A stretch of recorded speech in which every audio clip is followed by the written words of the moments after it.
Nous sommes internationaux, nous sommes situés en France, en Belgique, en Suède, à Kinshasa. Pour vous servir toute information, n'hésitez pas à nous contacter sur www.bomokoyamboka.com. Tokeneka likolo, na ba information na bino kitoko, boya. Mikolo site ezakaka moko, kombo nango pe bomokoyamboka.com.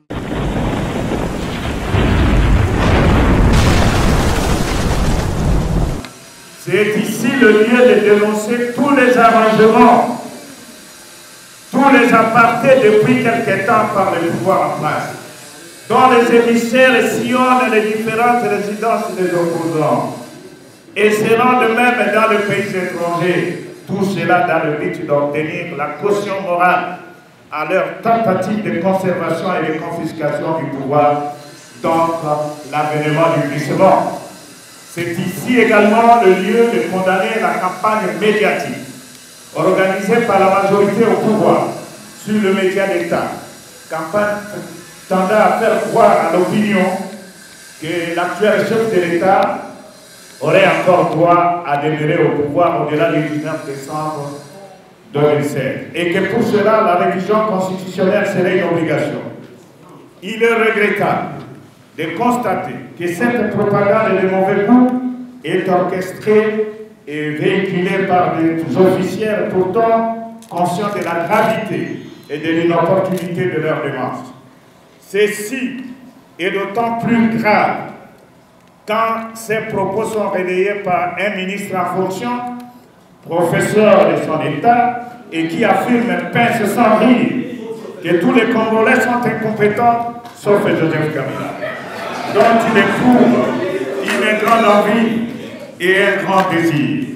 Dans un pays sérieux, ce genre de personnage devrait être non seulement écarté du gouvernement, mais aussi déféré devant la Cour constitutionnelle. Le silence du président Kabila étonne, alors qu'avant son entrée en fonction, il avait prêté serment devant Dieu et la nation d'observer et de faire respecter la Constitution et les lois de la République. Article 64 de la Constitution. L'UNC appelle notre peuple à la vigilance et met en demeure le gouvernement pour qu'il cesse cette campagne de désinformation de l'opinion et de déification de l'actuel président de la République qui, comme on le sait, a déjà fait son temps et peut désormais s'en aller tout en restant à la réserve de la République. Il y a une vie après la présidence. Vouloir opérer un passage en force avec des sondages orduriers est un jeu dangereux que notre peuple n'est pas prêt à accepter. Bien plus, vouloir intimider la population en utilisant l'épouvantail sécuritaire, c'est tout simplement inadmissible pour notre peuple. Pour ceux qui en doutent encore, qui se souviennent comment déterminer comme un seul homme le peuple congolais peut défier pendant une semaine l'appareil répressif du pouvoir en place au prix des sacrifices suprêmes. C'est ici le lieu de rendre hommage à tous les martyrs de démocratie tombés au cours de ces dernières années de lutte. Le peuple est debout, à l'étranger comme au pays, il a chassé la peur et de façon définitive. Mesdames et messieurs, il vous souviendra qu'il y a quelques mois, l'opinion tant nationale qu'internationale a été stupéfaite d'apprendre que les services publics avaient procédé à l'inhumation clandestine des dépouilles mortelles de certains de nos compatriotes, dans une fosse commune de l'ancien cimetière de Maluku. Poussé à s'expliquer, le gouvernement avait commencé par nier. Le même gouvernement avait annoncé, non sans empressement, qu'une enquête avait été diligentée et que la suite allait être connue dans le meilleur délai. Plusieurs mois après, force est de constater qu'aucune révélation n'a encore été faite. Autant qu'une interpellation connue ou inconnue n'a encore eu lieu dans le cadre de la dite enquête.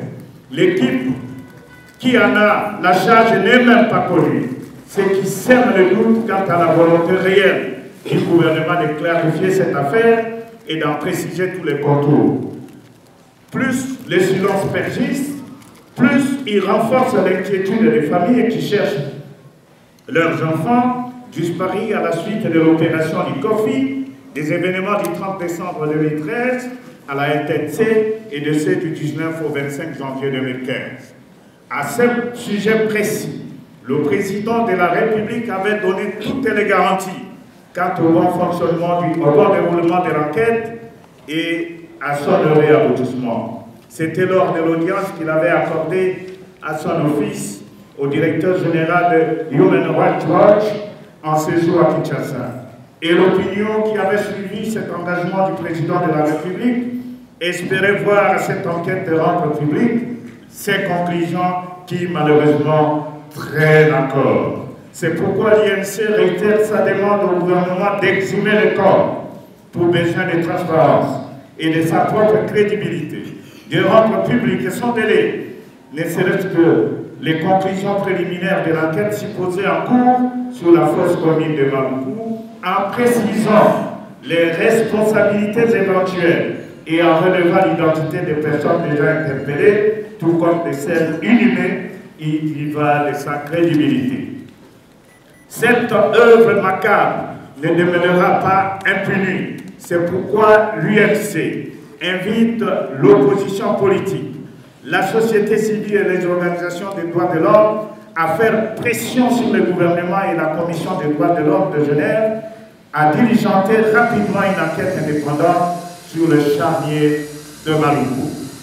Mesdames et messieurs de la presse, l'Union pour la nation congolaise tient à rappeler au souvenir de l'opinion qu'entre 2007 et 2008, un massacre avait été perpétré contre nos compatriotes de la province du Congo central. Ils étaient tous membres du mouvement politico-religieux Voodoo Congo, dont le principal animateur n'est autre que l'honorable Néma Nasseri. Ce dernier avait été, lors du gouvernement, interdit d'accès à la province du Congo central, d'où il était presque banni. Ceux de ses fidèles qui avaient survécu au massacre avaient été arrêtés et envoyés en prison. Certains jusqu'à ce jour. À la demande du procureur général de la République de l'époque, il devait lui-même, après retrait de ses immunités parlementaires, être arrêté. Il a eu la vie sauve grâce au président de l'Assemblée nationale de l'époque qui avait opposé une fin de non-recevoir à cette requête manifestement initiée pour accueillir injustement un élu du peuple. Faisant d'une pierre à deux coups, les nouveaux chantres de la transition lancent publiquement et impunément des appels à la haine ethnique et tribale en demandant à la population des Congo de chasser les non-originaires, leurs compatriotes. Qu'il met en demeure d'apprendre le Kikongo dans les 3 mois. Et tout cela dans l'indifférence totale, sinon la complicité du gouvernement. Est-ce qu'il en faut pour faire des similitudes avec les radios de 1000 collines de triste mémoire au Rwanda? Mesdames et messieurs de la presse, plusieurs fois on l'a dit, le Congo est un pays sinistré et son peuple vit un état catastrophe permanent. Je voudrais ici relever un cas très préoccupant, mais qui se passe sous silence au sein de l'administration publique congolaise, à la suite d'une série de mesures scélérates prises par le ministre ayant la fonction publique dans ses attributions. En effet, au lendemain de la clôture de l'année académique de l'École nationale d'administration et d'enseignement, le ministre de la fonction publique a procédé sans concours au recrutement collectif par admission sous statut de tous les jeunes diplômés sortis de l'ENA. Là n'est pas le problème. Seulement, au lieu de suivre la procédure prévue par les statuts du personnel de carrière des services publics de l'État en la matière, le ministre a admis sous statut les énarques au grade supérieur et les a parachutés sans expérience à des postes de commandement au sein de l'administration publique, poste non vacant au moment de leur affectation. Ces mesures du ministre de la fonction publique violent les dispositions pertinentes de la Constitution en ce qu'elles concernent le droit de l'emploi et partant, elles violent l'avantage du statut. Oui. C'est pourquoi l'INC dénonce les mesures discriminatoires prises par le ministre de la fonction publique et met en demeure de le retirer et le réexaminer dans le cadre d'une commission paritaire, gouvernement, syndicat et favoriser le dialogue au sein de l'administration. L'INC en appelle aux fonctionnaires pour qu'ils fassent bloc autour de leurs syndicats pour défendre leurs intérêts bafoués par le gouvernement. Trop, alors c'est trop. Le gouvernement a le devoir de sécuriser la carrière de ses agents en leur assurant des conditions idéales de travail, une rémunération décente et une fin de carrière honorable. Il est regrettable de souligner qu'en dépit de la croissance élevée qui place le pays sous le cap de l'émergence, le simple barème de bourse n'a jamais été appliqué. Pour quel motif? Même la bancarisation qui avait suscité autrefois beaucoup d'espoir s'élève aujourd'hui une escroquerie qui pèse lourdement sur le pauvre fonctionnaire, dont une bonne partie du salaire est diluée dans les frais de tenue de compte, d'impôts et même d'accès au macaron à retirer auprès du préposé de la banque. Quelles sont devenues les opérations de coulage de recettes, des taxes sur la valeur ajoutée? Où sont passées les sommes perçues dans le cadre de toutes ces opérations? Décidément, le gouvernement semble accumuler et atasser plein de cadavres dans ces placards de sorte qu'il ne sait plus à quel sens se vouer. Il y a peu, l'opinion a été informée par voie de sang de l'acquisition et plus tard de l'arrivée tonitruante d'un aéronef du type Airbus A330 d'occasion, A320 d'occasion, acheté auprès d'une compagnie étrangère. Cette manifestation retransmise en direct sur les antennes de la télévision nationale était présidée personnellement par le Premier ministre, qui ne s'était pas empêché de faire le déplacement de l'aéroport pour réceptionner les dix aéronefs baptisés du nom du héros national Patrice Emery Lumumba. À cette occasion, l'opinion a été informée de l'arrivée imminente d'un deuxième aéronef et du lancement du vol inaugural le 25 août. Curieusement, à cette date, c'est-à-dire le 25 août, et contrairement à l'attente de certains compatriotes de prendre place à bord du premier vol de Congo Airways, le gouvernement s'est imposé un silence radio qui cache mal ses angoisses et sa gestion affairiste de ces dossiers. Ni le Premier ministre, ni le ministre des Transports, encore moins celui des Communications, personne ne s'est donné la moindre peine de communiquer à notre peuple les raisons à la base de l'annulation du vol inaugural, qui du reste semble de plus en plus hypothétique et incertain. Qu'en est-il au juste? Il appartient au gouvernement d'éclairer la population sur ces dossiers et d'éviter de couler sous un mur épais de silence qui couvre la voie à la spéculation. Les informations à notre possession indiquent que ce premier aéronef n'a pas réussi à transporter le premier passager à cause d'une panne apparemment sérieuse d'un réacteur. Comme le malheur ne vient jamais seul, l'opinion a été informée peu de la saisie par les autorités judiciaires irlandaises du deuxième appareil de Congo Airways, à la suite d'une plainte pour créance due par l'État congolais à une compagnie minière dénommée Miminko. Dès l'annonce de la saisie, les voix s'étaient élevées pour démentir cette information, avant que sur son compte Twitter, le Premier ministre ne confirme les faits. Cela traduit la manière dont les affaires de l'État sont traitées à nos lieux et qui ne rassure personne. Toujours à ce sujet, le gouvernement ne doit pas perdre de vue qu'avant de créer Congo Airways, Il a existé dans ce pays une compagnie aérienne dénommée Air Congo, puis Air Zaïre, avant d'être rebaptisée Ligne aérienne congolaise, LAC ainsi. Cette compagnie première du genre dans le pays avait fait la fierté de la République à travers sa flotte et l'ensemble de son personnel, tant navigant que celui au sol, dont la plupart avaient bénéficié aux frais de la République de plusieurs formations et stages à l'étranger. Il est tout à fait indiqué qu'en créant la nouvelle compagnie, la priorité de recrutement soit accordée au personnel des lignes aériennes congolaises, parce que c'est l'État qui avait consenti d'énormes sacrifices pour leur mise en niveau, au point qu'ils avaient acquis plusieurs connaissances en matière de navigation et de facilitation aérienne. Curieusement, le gouvernement semble avoir opté pour le renvoi pur et simple des anciens agents et cadres des lignes aériennes congolaises condamnés à la misère, à une retraite anticipée. Il y a un problème. À une retraite, excusez-moi. Le pouvoir semble déterminé à créer des conditions d'une impasse pour tenter de justifier ces actes qu'il entend poser demain.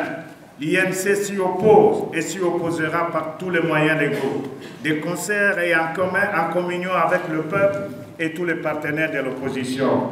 C'est pourquoi notre parti appelle le peuple congolais tout entier, les élites et toutes les personnes de bonne volonté à redoubler de vigilance pour surveiller de près les faits et gestes du pouvoir en place et l'empêcher par toutes les voies légales de réaliser son projet malicieux du coup d'État constitutionnel. L'UNC en appelle au sursaut patriotique de tous et à la prise de conscience par chacun des dangers qui guettent la nation. Nous voulons tirer la sonnette d'alarme pour réveiller les consciences des uns et des autres, afin que tous, dans un élan de patriotisme, nous puissions barrer la route aux manœuvres dilatoires d'un pouvoir moribond et qui n'a plus aucun projet, aucune recette à vendre au peuple.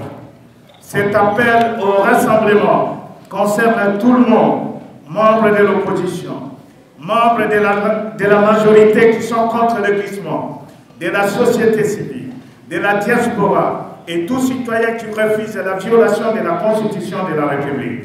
L'union fait la force et devant la nation en périr, il n'y a point de couleur politique. Rendez-vous le 15 septembre 2015 à la place Sainte-Thérèse, dans la commune de Nzili, pour lancer les actions de mise en œuvre des dispositions de l'article 64 de la Constitution. Beaucoup de gens ont soif d'attendre le président national de l'INC, Mwanamboka Vital Kamerhe. Il parlera tout comme les autres leaders du parti lors de ce meeting du 15 septembre prochain.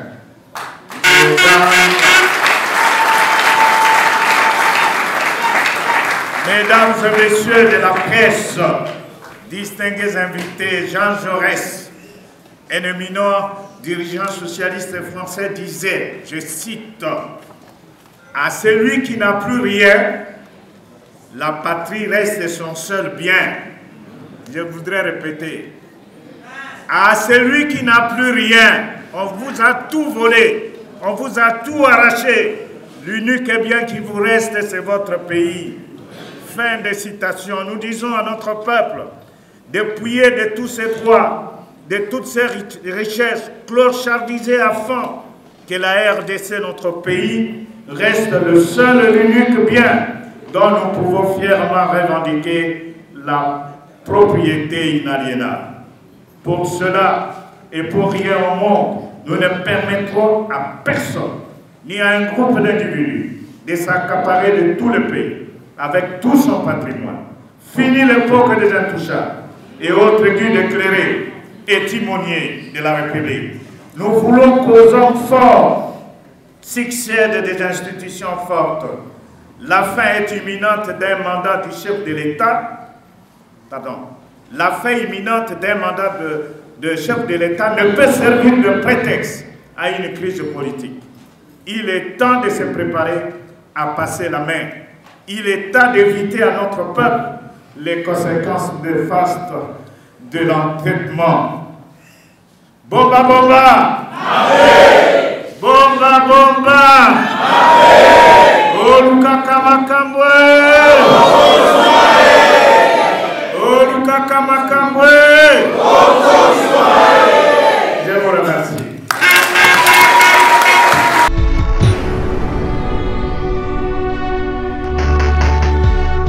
Donc la CENI, tu refuses de donner des moyens à la CENI pour organiser les élections. Vous avez vu aussi cette mauvaise foi.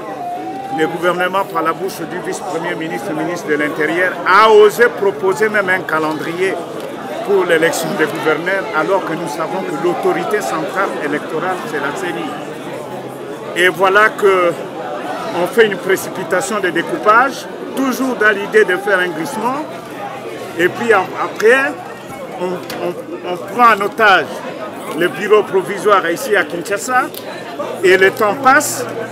Et alors maintenant on dit voilà, la CENI est incapable, elle n'a pas pu organiser les élections. Le gouvernement saisit la Cour constitutionnelle pour interpréter la loi sur l'administration, libre administration du territoire, pour dire enfin que la CENI a été incapable. Maintenant, vous pouvez nommer dans les provinces des membres des gouverneurs ou des hauts fonctionnaires.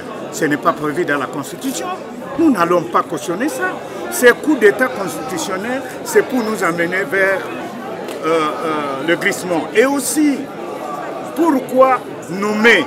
Pourquoi saisir la Cour? Parce que la majorité est certaine que si nous allons aujourd'hui aux élections au Katanga, dans les Kasaï et à l'Équateur, ils ne vont plus contrôler les députés provinciaux.